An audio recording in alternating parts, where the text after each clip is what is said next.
परंतु उस लड़की की ये पोस्ट पूरे भारत के ऊपर एक सवालिया निशान खड़ा कर देती है कि क्या भारत एक रेपिस्ट कंट्री है।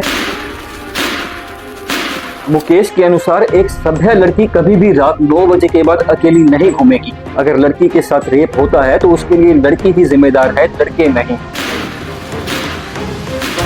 भारत के अंदर आजादी से लेकर आज तक लड़कियों के साथ ये घिनौना काम होता आ रहा है। फिर चाहे वो आजादी का समय हो, मणिपुर हो, रोहिंग्या केस हो, संदेश खाली हो, या ऐसे सैकड़ों तरह के एग्जाम्पल हमारे सामने हैं जो लड़कियों के साथ गलत काम हुआ है और आज तक लड़कियों को न्याय नहीं मिला।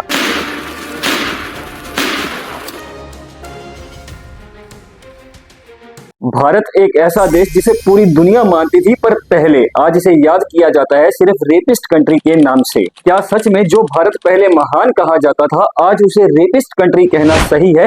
इसका फैसला आप खुद कीजिएगा ये वीडियो देखने के बाद। झारखंड की राजधानी रांची से लगभग 300 किलोमीटर दूर दुमका नामक एक जगह पे एक विदेशी महिला और साथ में उसका साथी आते हैं जो कि बांग्लादेश से आए थे और वहां पे कुछ देर के लिए रुके। उसके बाद आगे उन्होंने बिहार जाना था और बिहार से फिर नेपाल। जब वो दुमका के अंदर रेस्ट करने के लिए टेंट लगाकर बैठे होते हैं तभी उनके साथ कुछ गलत हो जाता है। कुछ युवक वहां पे आते हैं जो महिला के साथ रेप करते हैं और उसके साथी को बुरी तरह से पीटते हैं। इस घटना का जैसे ही पूरे भारत के अंदर पता चलता है तो लोगों के अंदर गुस्सा फैल जाता है और कोशिश की जाती है कि आरोपियों को जल्दी से जल्दी पकड़ा जाए और जल्दी पकड़ भी लिया जाता है झारखंड पुलिस के द्वारा। इसके बाद ये कपल भारत छोड़ के आगे की ओर निकल पड़ते हैं, परंतु लड़की एक इंस्टाग्राम के ऊपर पोस्ट डालती है कि भारत के लोग बहुत अच्छे हैं, उनके साथ अगर कुछ गलत किया है तो सिर्फ कुछ लोगों ने। परंतु उस लड़की की ये पोस्ट पूरे भारत के ऊपर एक सवालिया निशान खड़ा कर देती है कि क्या भारत एक रेपिस्ट कंट्री है। साल 2012 के अंदर दिल्ली के अंदर एक चलती बस के अंदर एक लड़की के साथ हिंसक दुष्कर्म किया जाता है। लड़की को इतनी ज्यादा यातनाएं दी जाती हैं, इतना ज्यादा गलत काम किया जाता है कि लड़की की मृत्यु हो जाती है और आज उस केस को निर्भया केस के नाम से हम सब जानते हैं। परंतु इस केस की कार्यवाही तो बहुत देर तक चलती रही। परंतु इस केस के अंदर एक आरोपी था मुकेश सिंह। अगर आप उसके बयान सुनेंगे, उसकी मेंटेलिटी देखेंगे तो आप खुद बोलेंगे कि शायद इसको तो फांसी बहुत जल्दी देनी चाहिए थी। मुकेश के अनुसार एक सभ्य लड़की कभी भी रात 9 बजे के बाद अकेली नहीं घूमेगी। अगर लड़की के साथ रेप होता है तो उसके लिए लड़की ही जिम्मेदार है, लड़के नहीं। घर का काम करना और सफाई वगैरह करना ये लड़कियों का काम होता है। रात के समय डिस्को में जाना और वहां पे जाके नाचना और पार्टी वगैरह करना ये लड़कियों का काम नहीं होता है। सिर्फ 20% ही लड़कियां जो होती हैं वो सही होती हैं। उसने सुझाव दिया लोगों को कि उन्हें सबक सिखाने का अधिकार होना चाहिए और महिलाओं को ये सब कुछ सहन करना चाहिए। साथ ही में उसने निर्भया केस के बारे में कहा कि जब ये बलात्कार हो रहा था, जब ये सब कुछ हो रहा था तो लड़की को प्रतिरोध नहीं करना चाहिए था, उसे चुप करके रहना चाहिए था और सब कुछ होने देना चाहिए था। फिर वो लोग सिर्फ लड़की के साथ जो कुछ करना था वो करते और उसके बाद उसे छोड़ देते। उसे मारते नहीं बल्कि उसके साथी को सिर्फ मारते और पीटते। और साथ ही में उसकी घटिया मानसिकता भी बाहर आती है जो ये कहती है कि उसकी मौत की सजा आने वाले दिनों के अंदर लड़कियों के लिए माहौल को और भी ज्यादा खतरनाक कर देगी, क्योंकि अब आरोपी जब ये गलत काम करेंगे तो उसके बाद लड़की को जिंदा नहीं छोड़ेंगे जैसे हमने छोड़ दिया था। क्योंकि लोग पहले जिंदा छोड़ देते थे ये कहते हुए कि लड़की है, ये किसी को नहीं बताएगी। परंतु अब अगर उनको मौत की सजा हो गई है तो कोई भी आरोपी ऐसा गलत काम करने के बाद लड़कियों को जिंदा नहीं छोड़ेगा। तो अब आप खुद सोचिए कि अगर भारत के अंदर लोगों की ऐसी मेंटेलिटी है तो भारत का आने वाले दिनों के अंदर क्या ही होगा। और अगर बात की जाए आंकड़ों की तो बीबीसी रिपोर्ट के अनुसार ये बताता है कि भारत के अंदर रोजाना 87 रेप केस होते हैं। हालांकि ये आंकड़े 2021 के अकॉर्डिंग है, तो आप खुद सोच सकते हैं कि अगर 2021 के अंदर रोजाना 87 रेप हो रहे हैं तो आज कितने रेप हो रहे हैं रोजाना। आज जहां भारत के अंदर पुरुषों को परिभाषित किया जाता है बलात्कार करने वालों के रूप में, वहीं पति और पत्नी के बीच में अगर ऐसा कुछ गलत होता है तो उसे इस कैटेगरी के अंदर नहीं रखा जाता, मतलब बलात्कार माना ही नहीं जाता, चाहे वो जबरदस्ती हो। परंतु वहीं दूसरी और फॉरेन कंट्रीज की अगर बात की जाए तो वहां पे ऐसा कानून है कि अगर ऐसा कुछ गलत भी होता है तो उसे बलात्कार की कैटेगरी में रखा जाता है। और आगे बढ़ते हुए अगर हम बात करते हैं उन रेप केसेस की जो शादी के बाद होते हैं महिलाओं के साथ, मतलब उनकी बिना इच्छा के साथ उनके साथ अगर कुछ गलत किया जाता है तो उसे डोमेस्टिक वायलेंस बोल के दबा दिया जाता है घर वालों के द्वारा ही। और अगर ये केस पुलिस के पास पहुंच भी जाए तब भी पुलिस के द्वारा डोमेस्टिक वायलेंस के अंदर ही इसे रखा जाता है। और ऐसे न जाने कितने केस हैं जो भारत के शहरों और गांवों के अंदर रोजाना होते हैं। परंतु क्या कारण है कि भारत को रेपिस्ट कंट्री कहा जाता है, इसके बारे में हम आगे बात करेंगे। परंतु पहले बात करना ये जरूरी है कि एक रेपिस्ट की मेंटेलिटी क्या होती है इन सब के पीछे। भारत की मधुमिता इंग्लैंड की एंग्लिया रिस्किन यूनिवर्सिटी से क्रिमिनोलॉजी डिपार्टमेंट से पीएचडी कर रही,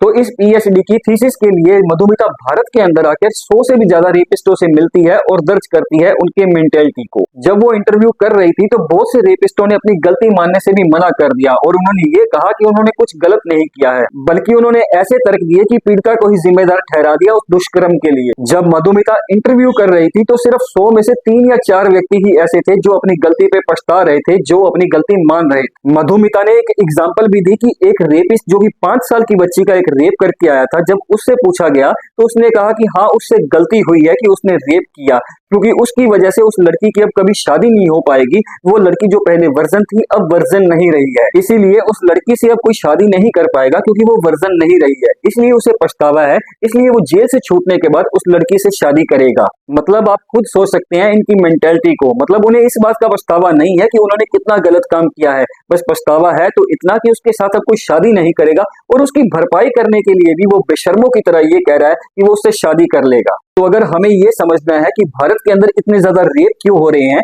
तो सबसे पहले हमें समझना पड़ेगा रेपिस्ट की प्रोफाइल को।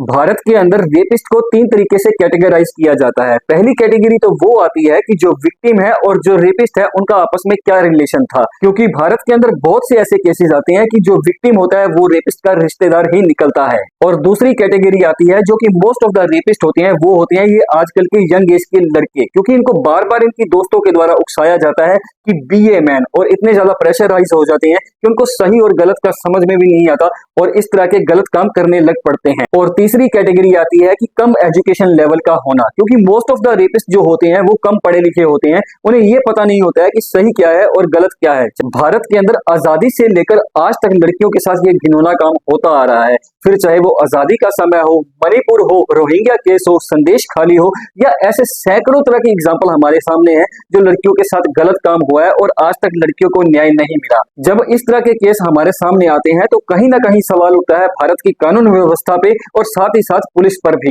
क्योंकि अभी कुछ ही दिनों पहले एक मनीषा नाम की लड़की जो कि भिवानी हरियाणा की रहने वाली थी, उसके साथ गलत काम किया जाता है और बाद में उसे बुरी तरह से मार भी दिया जाता है।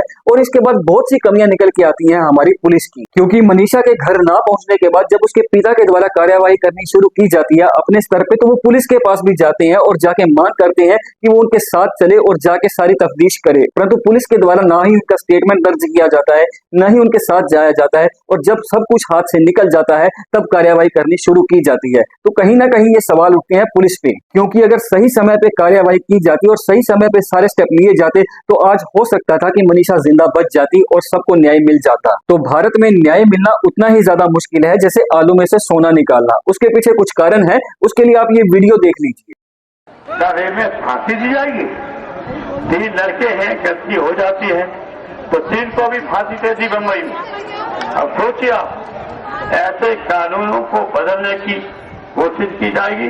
तो अगर बात की जाए कि इन सबको कैसे रोका जा सकता है, तो उसके पीछे सबसे बड़ा कारण आता है मेंटेलिटी का, क्योंकि आज भी भारत के अंदर बहुत सी ऐसी लड़कियां हैं जो लड़कियों के साथ बात नहीं कर पाते हैं, उन्हें बात करते समय शर्म आती है। उसका मेन कारण ये है उन्हें स्टार्टिंग से ही ऐसी एजुकेशन नहीं दी गई, ऐसा माहौल नहीं दिया गया कि जिसके अंदर वो एडजस्ट कर सकें। और आज भी भारत के बहुत से ऐसे स्कूल हैं जहाँ पे को एजुकेशन नहीं दी जाती, लड़कों पे बहुत सारी पाबंदियां लगाई जाती है कि वो लड़कियों से बात ना करें।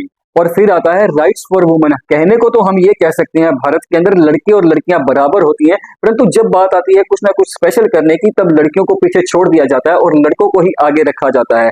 अगर इसकी एग्जाम्पल लेनी हो तो हम ले सकते हैं कि अगर भारत के अंदर आज भी घर संभालने की बात आती है तो ये कहा जाता है कि ये तो सिर्फ लड़कियों का काम है, लड़कों का नहीं। और इन गंदे कामों को बढ़ावा देने के लिए बहुत सारा योगदान डाला है हमारी भारतीय मूवीज ने, क्योंकि इन मूवीज के अंदर गंदे सीनों को बहुत सरेआम दिखाया जाता है, जिसको देख के लोग बहुत ज्यादा प्रभावित होते हैं और ये काम करने के लिए आतुर हो जाते हैं। हालांकि ये बोल दिया जाता है कि ये जो मूवीज है ये सिर्फ मनोरंजन के लिए है, ये सिर्फ समाज के अंदर जागरूकता लाने के लिए है, परंतु ये नहीं देखा जाता कि ये जो आप चीज दिखा रहे हो इसकी वजह से कितने लोगों पे इम्पैक्ट पड़ रहा है, कितने लोग इससे गलत चीजें सीख रहे हैं और वो इस काम को करते हैं। और सबसे ज्यादा जरूरी है सही एजुकेशन प्रोग्राम हमारी सेंट्रल गवर्नमेंट के द्वारा, स्टेट गवर्नमेंट के द्वारा और स्कूलों के द्वारा सही एजुकेशन प्रोग्राम चलाने चाहिए, ताकि बच्चों को पता चले कि सही एजुकेशन क्या है और गलत चीज क्या होती है। उनके अंदर अवेयरनेस आए और वो सब कुछ ये सीखें। मानता हूं कि एक दिन में नहीं होगा, परंतु अगर प्रयास किए जाएं तो एक दिन जरूर होगा। तो दोस्तों, अगर आपको लगता है कि ये वीडियो अच्छी बनी है और इससे समाज के अंदर कुछ अवेयरनेस आ सकती है, तो इस चैनल को जरूर सब्सक्राइब कर लीजिएगा और साथ में बेल आइकन जरूर दबा दीजिएगा और साथ ही साथ इस वीडियो को जरूर शेयर कीजिएगा लोगों के साथ, क्योंकि शेयर करने से और बोलने से बदलाव जरूर आता है। बहुत बहुत धन्यवाद।